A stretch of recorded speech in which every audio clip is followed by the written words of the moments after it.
All right. Good morning, everyone. Thanks for joining me today on our first ever ARGO SH&E webinar. We'll see how this goes.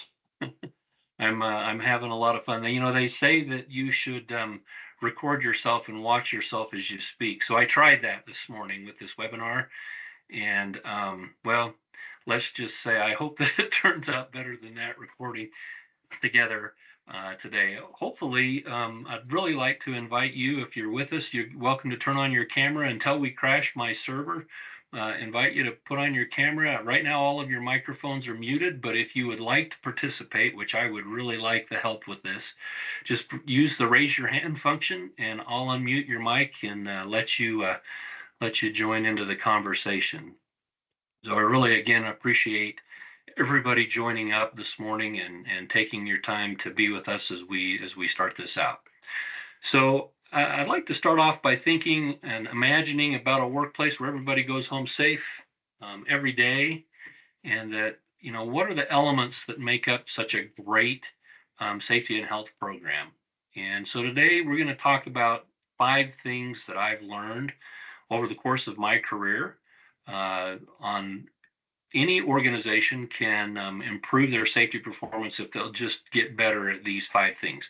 A lot of them are pretty basic and things that people have been doing for a lot of years. There's not anything brand new off the shelf here, but I think if you think about these things and employ them together, they'll work. For those of you who don't know me, my name is Brian Hogan. I've spent the last 30 years leading SH&E programs all across the world in different industries. I like to protect people and create great work cultures where safety and health is valued. So later in the year last year, I founded ARGO Safety, Health, and Environment Solutions to help companies build the safest places to work. So we'll talk a little bit about that today. But before we get started today, I would like to just shout out to John Wojciechowski and his team over at the Utah Safety Council. I see they're on the call today. They provided important resources to other companies and employees in Utah. If you're looking to improve your safety and health, or you'd like information on some of the training that they provide or other services, please reach out to them. They're great folks over there, and they're really excited to help people succeed when it comes to safety and health. All right, so we'll start with the basics today.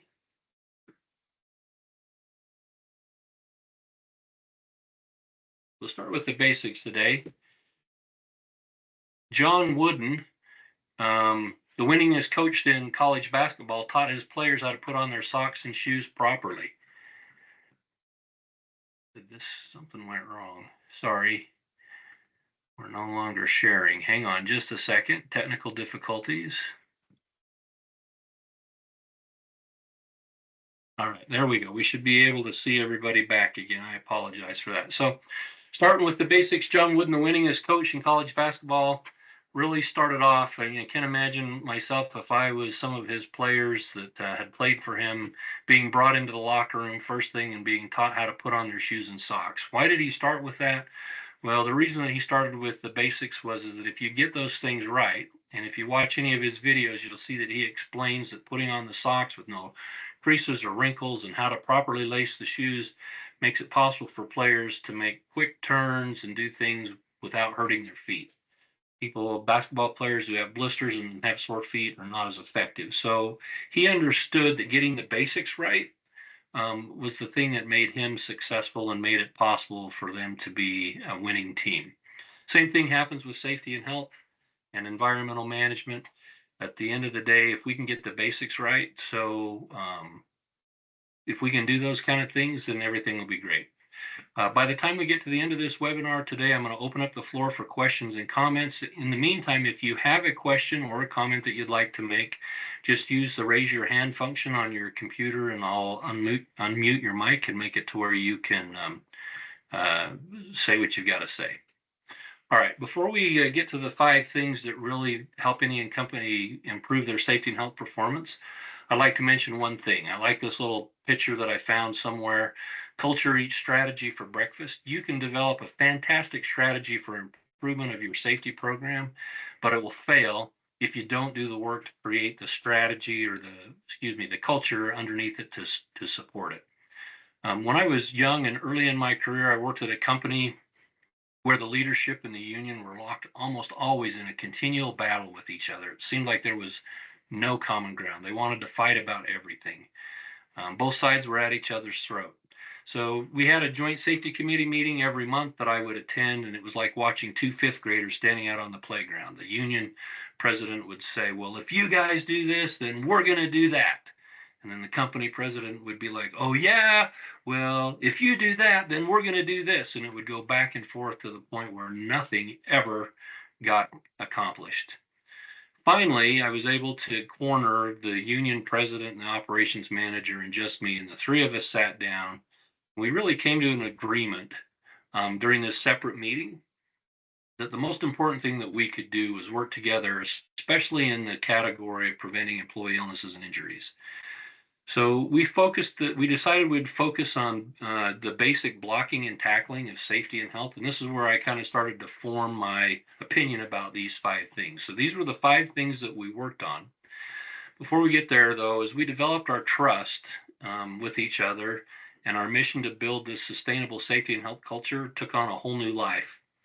It was a lot of hard work. And at the end, the 5 tools did improve our performance, and they can do the same for any company.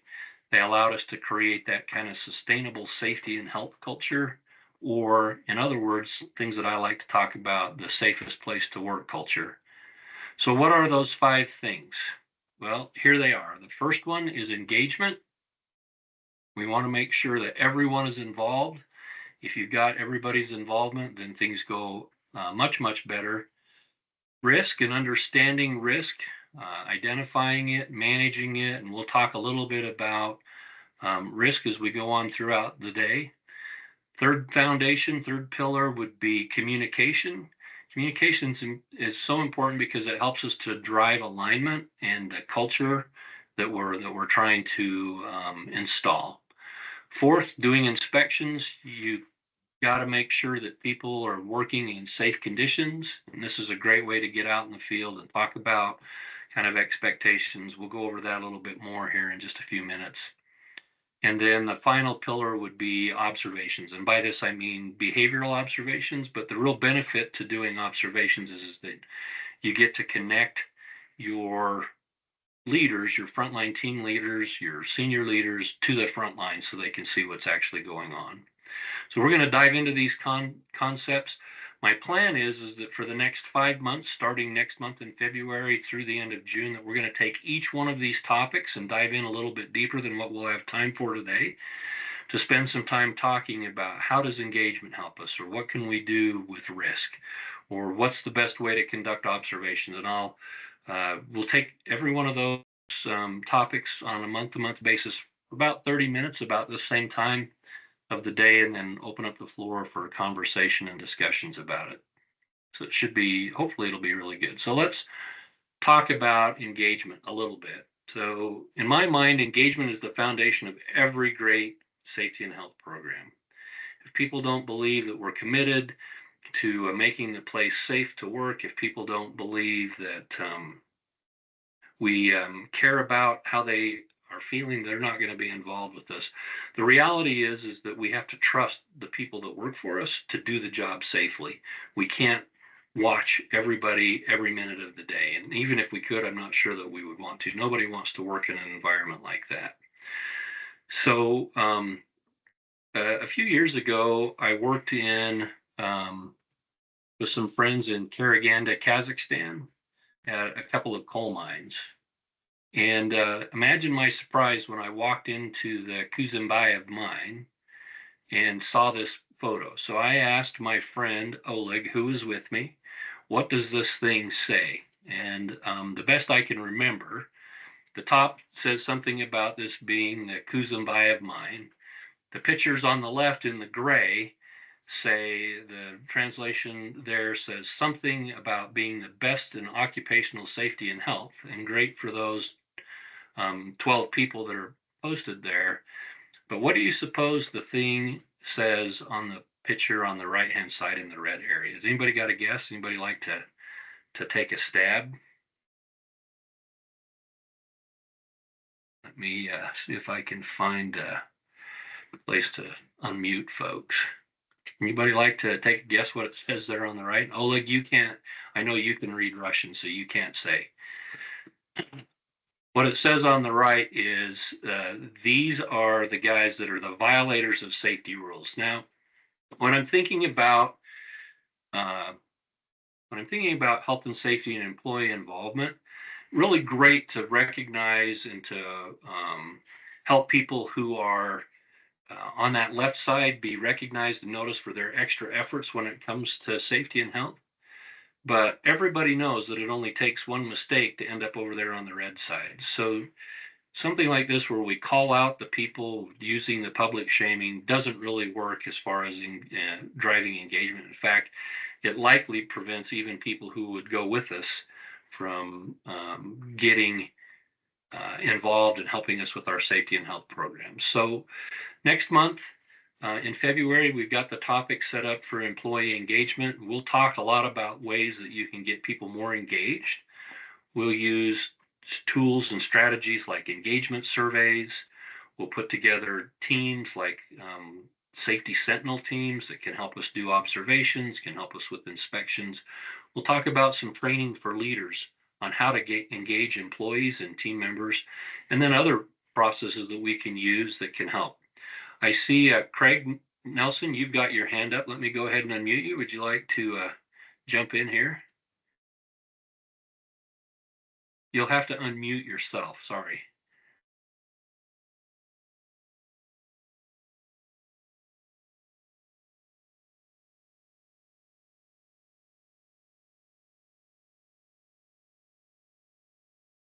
Still not seeing it, Craig.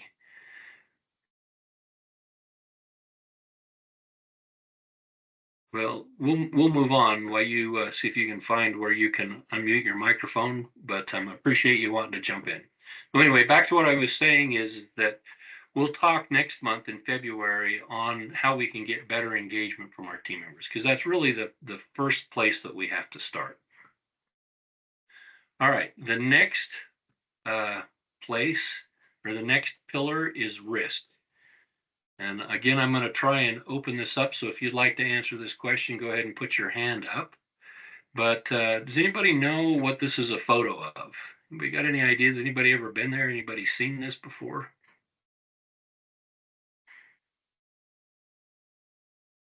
No, no takers. This is a place called Pulpit Rock, and it's in Norway. Let me see if I can show you a better picture of it from a different angle. So this is another angle of Pulpit Rock, looking at it from the other side. You can see it's got a 600-foot drop. There's no railings on the top. And according to the website that's listed here on the top of the page, they have over 300,000 visitors to that every year. And according to the website, no one has ever accidentally fallen off the rock. So think about that. You've got relatively sheer cliffs. You got a sharp edge.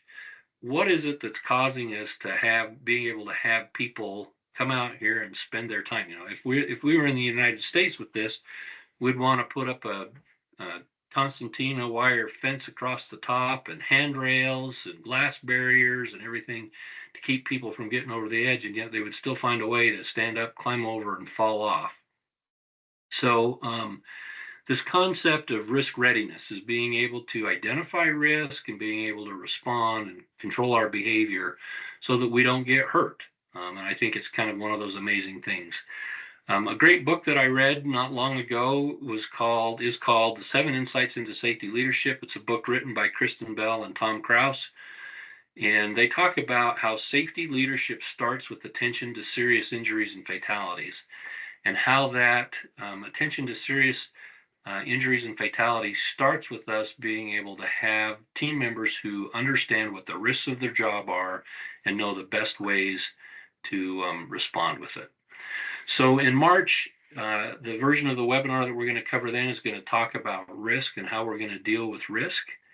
And some of the topics that we'll talk about in March will be things like pre-task risk assessment, asking the 3 important questions: what am I about to do? How could I get hurt doing it? And most importantly, what am I going to do to prevent that? We'll spend a little bit of time on formal risk assessments, including job safety analysis and other things. We'll talk a little bit about semi-quantitative risk assessment, where we get to talk to people and really understand have we got the right controls in place to deal with our most important risks or our most concerning risks. And then finally in March, we'll also talk a little bit about critical risk management, which is looking for those things that can result in those serious injuries or fatalities. All right, next up, communication. Important one because it helps us to align and drive the culture that we're asking for. People don't know how to behave if we don't talk to them and tell them. I'm always amazed in today's fast-paced world that many people think that by simply shooting a quick text off, that communication has somehow magically happened, and that we've managed to communicate what our intentions or what we're liking people to do. The reality is that that text is just sending a message. Communication doesn't happen until the message is received and understood. And there's a lot of things that can cause that to go wrong. In fact, people have spent their whole careers and lives studying the communication process, trying to better understand how communication helps or how communication can be made better. We've all heard the statistics, that 80% of what we say is communicated in our body language and only 20% by what we say. So you think about trying to drive and instill a safety and health culture where nobody gets hurt, where we're the safest place to work. If we're not good at communicating and helping people understand what our intentions and our motives are, it's very difficult to put that in place. So one time heard a quote, how you say what you say is probably more important than what you say. So people do pay attention to those nonverbal cues. In April, we're going to spend some time on a couple of communication topics. One would be a simple communication model to help you make sure that you're not misunderstood. We're going to work on how would you share performance data? One of the things that leaders often ask me is, look, I got to tell people that it's important for us to meet our production targets. But if I tell them about our production targets, then they get the message that they somehow think that I want them to take shortcuts when it comes to safety and health. So how do you share performance data, both safety and health performance data, production performance data, in a way that makes sure that we're reinforcing what it is that we really want? One-on-one communication at the end of an observation, providing coaching and feedback is different than what you would use in a team or a staff meeting. So how do we conduct one-on-one? How do we deal with team or staff meetings? And then when we have a much larger meeting like the one that's pictured on the screen here, how do we hold an effective meeting where we can communicate to large groups of people? So we'll spend some time in April covering communication. Looking forward to that. Hopefully you'll be able to join us when we get to that point. All right, fourth pillar of the 5 things that you can do to improve your safety performance and make your place the safest place to work is inspections, and particularly about conditions. People don't work very well when you put them in terrible conditions. It's a lot more chance that somebody's going to get hurt. I know a lot of companies have spent time doing 5S and other housekeeping and other systems to help improve efficiency. But I've often said when it comes to inspections and conditions that if you want people to act like pigs, just put them in a sty. We've all seen photos and pictures of places where the workplace is horrible. Inspections provide you as a leader the opportunity to demonstrate your commitment to safety and health. By getting leaders out of the office, you've got them looking for hazards or potential exposures and taking the opportunity when the situation arises to quickly fix issues that result in inconvenience to employees or even worse, injuries. They also give you a chance to correct any potential regulatory violations before a regulatory inspection begins to happen. For fun and today, and to provide a little bit of interactivity, I put in this next slide. I'm going to pull it up here. Just take a minute and see how many or what kind of places or exposures that you would look at from a regulatory inspection. Just take a look. I'm going to go back over here to where I can open up. If anybody would like to share what they see, I'd be happy to see it. Anybody got any thoughts about some of the things that they see here? Just put up your hand and I'll unmute you.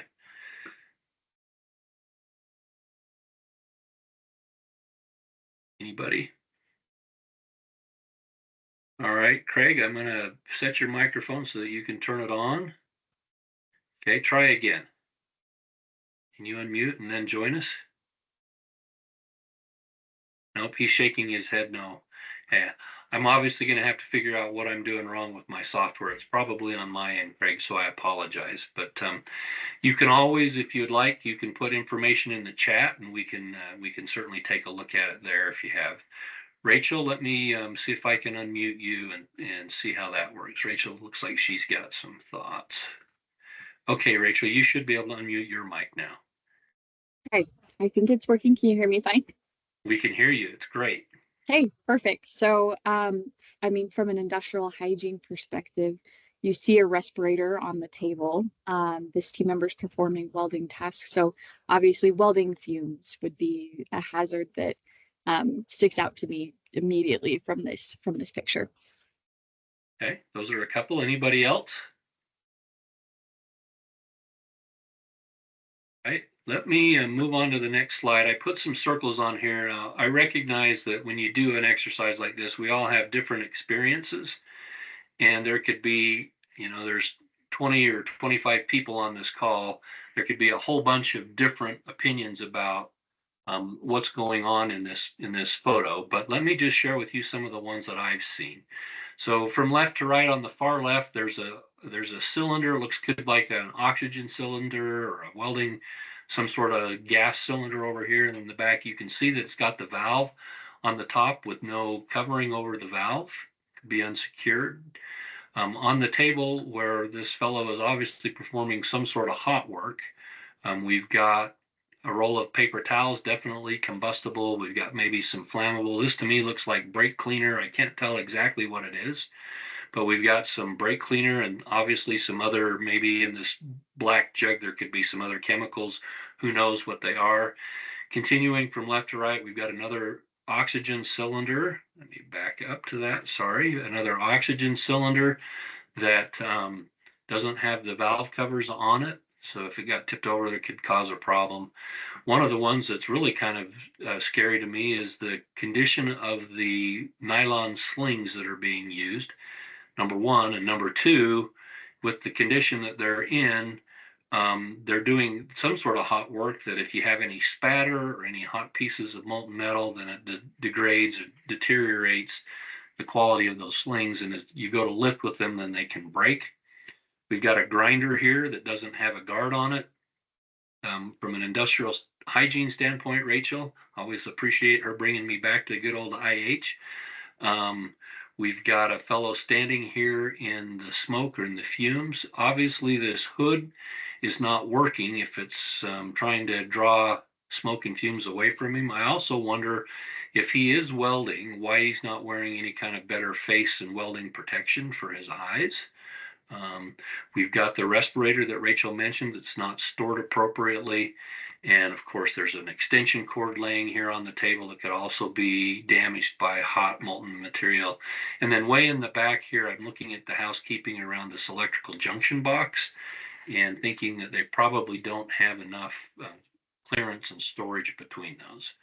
So you may have seen other items or different items that I did. Is there anybody that would like to add something besides what has already been said? You can either post it in the chat. We've got several people that have posted no eye protection, securing of the metal is not steady, not wearing the respirator, the can of flammables close by, leaning up against the walls that could present a fall risk, all of those kind of things. Well, if we're the operator, if we're the leadership at this site, if we set the expectation through doing inspections that we have a standard of cleanliness and a standard of how we're going to do our jobs, that is one thing that can really help improve all of our operations when it comes to safety and health. Plus, it gives you a great chance to get out in the field. One of the things that I recommend that people do is to set up, take a map of the facility or the location, divide it into small parts, and assign team members so that they're engaged in keeping their areas clean and inspected, and have them turn those inspections and other things in. All right, so that's inspections. We'll be covering that in May when we get together for the webinar in May. And then finally, the fifth pillar is observations.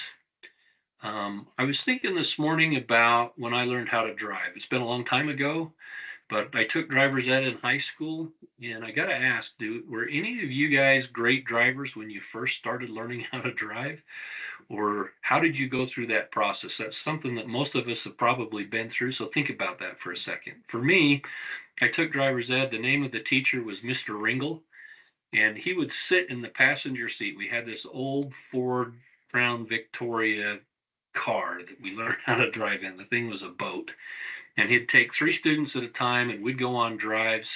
He actually had a little remote control brake on the passenger side of the car that he could slam on if things got a little bit out of hand. But he would take us on 10 or 15 different drives throughout the semester when we were taking driver's ed. We went on all kinds of drives. We'd drive out in the country on small roads, and we'd drive on the freeway, and we'd drive around town. During these drives, he would provide feedback on what we were doing and how we were doing. He kept a small 3x5 card for every student. When we would finish driving, he'd make a few notes. He'd give us the feedback, and then he'd put the notes on the card. At the next session, he'd pull out your card and say, okay, last time we went here and we did these things, and here are the things that you did great, and here are some things that you could probably improve on. So through that process, over the course of those 10 or 15 driving sessions, we began to learn how to drive. After I got my license, my mom and dad provided that, and I shouldn't say this, but I've been married for 32 years, and my kids actually provide a lot of feedback to me on how my driving is these days.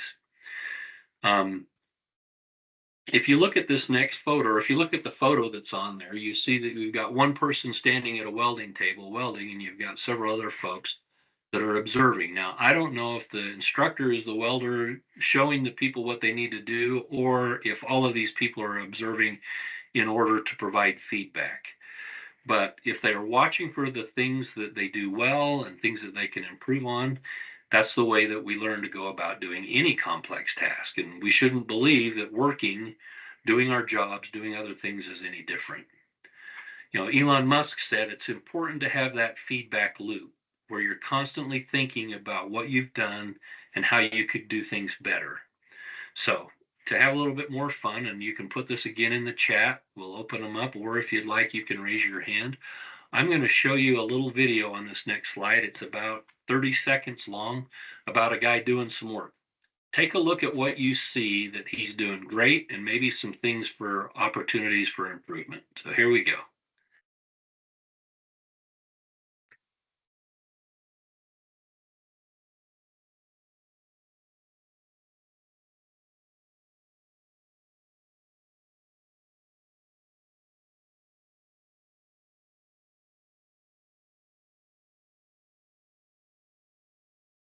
Outside, I'm about to mow the lot.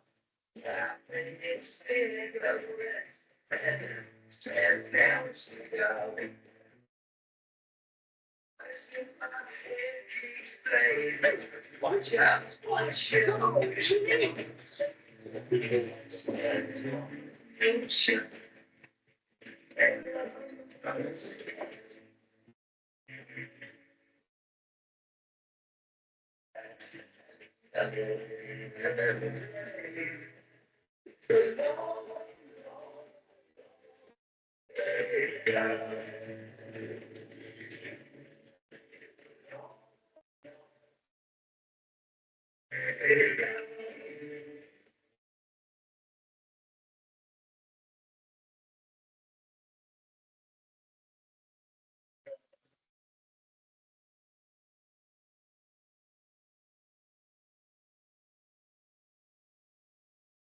Okay, I hope that came across okay, and you could hear and you could see what they were doing.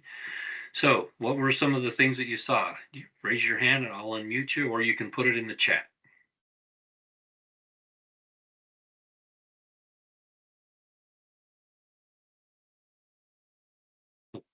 Wearing sandals, for sure. Yeah. What else?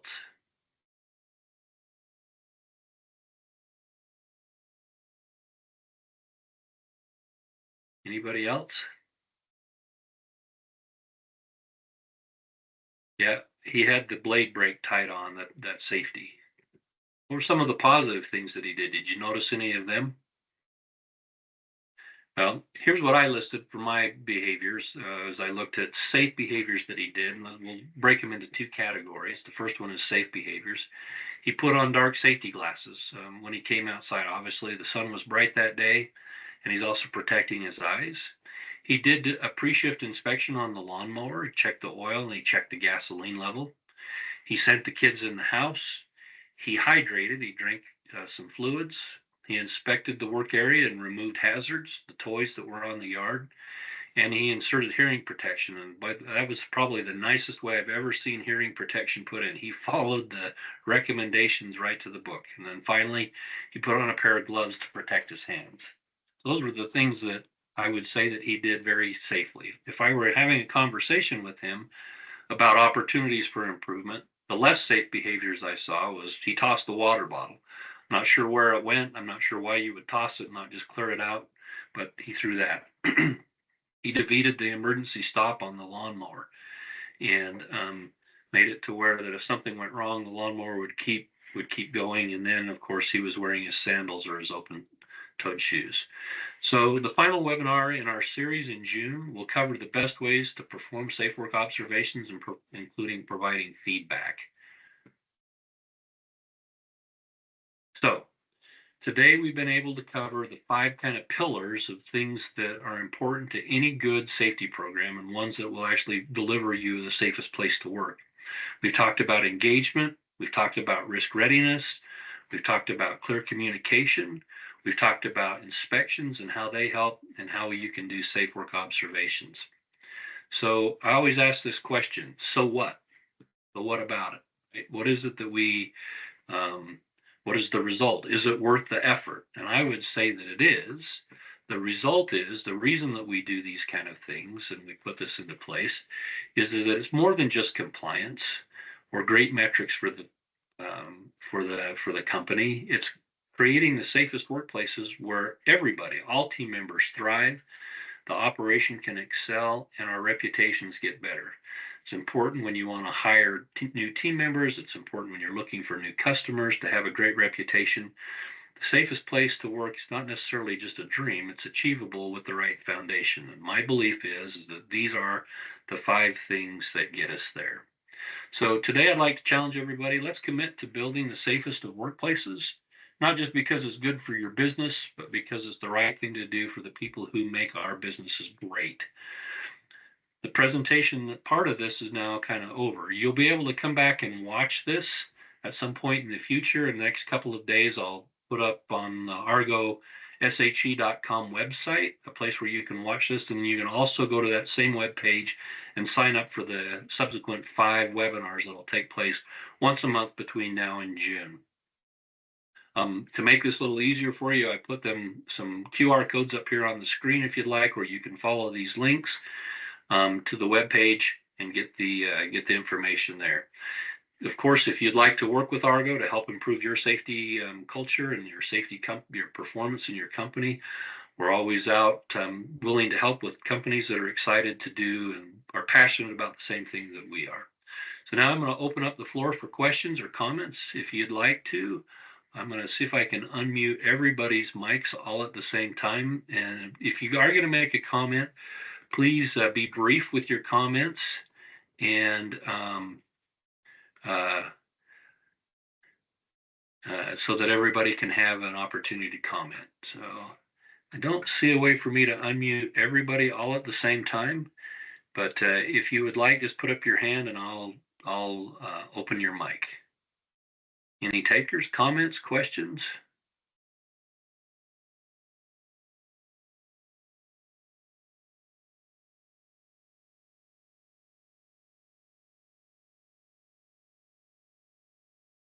No? All right then. Well, appreciate. Oh, Craig, you say you've got a comment? Go ahead. Can you unmute your mic now?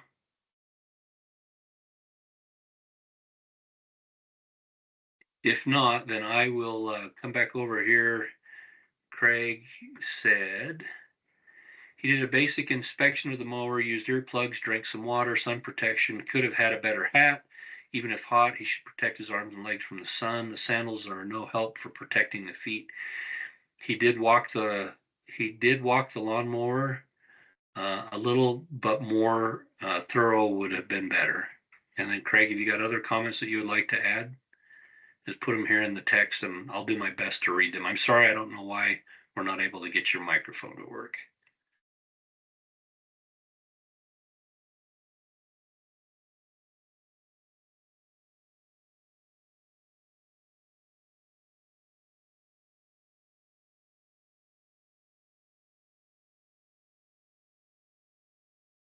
As Craig's typing, does anybody else? John, you look like you may have had a comment. Pete, hang on, let me unmute you. All right, Pete, you'll have to unmute yourself, but you should be able to do that now. All right, you hear me? We can hear you. Thanks, Pete. Mighty fine. Well, Brian, I just wanted to say I certainly enjoyed, benefited from working closely with you for the last 6 years, and really appreciate what you're doing, and think you got a good recipe, formula for success, and look forward to next month. Thank you, Pete.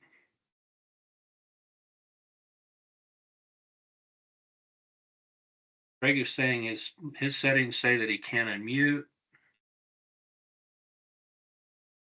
He was saying, as for his why, I was in naval aviation and lost friends in accidents. It leaves a dark cloud. Losing a work acquaintance to a work accident is an experience that no one needs to go through. Greg, I appreciate you sharing that with us.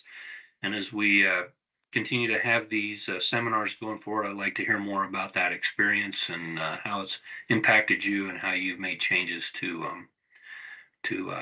deal with making sure those things don't ever happen again. Anybody else? Anybody else like to jump in and make any other comments? John, hang on. All right, John, go ahead.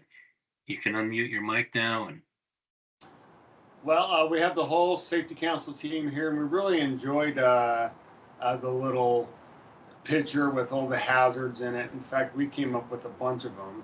So I think we determined that we just would have shut the whole place down. But those are great. Yeah, that was a good exercise here, and just the real life application I think was very beneficial, and yeah, we enjoyed it. So. all right, thank you, John.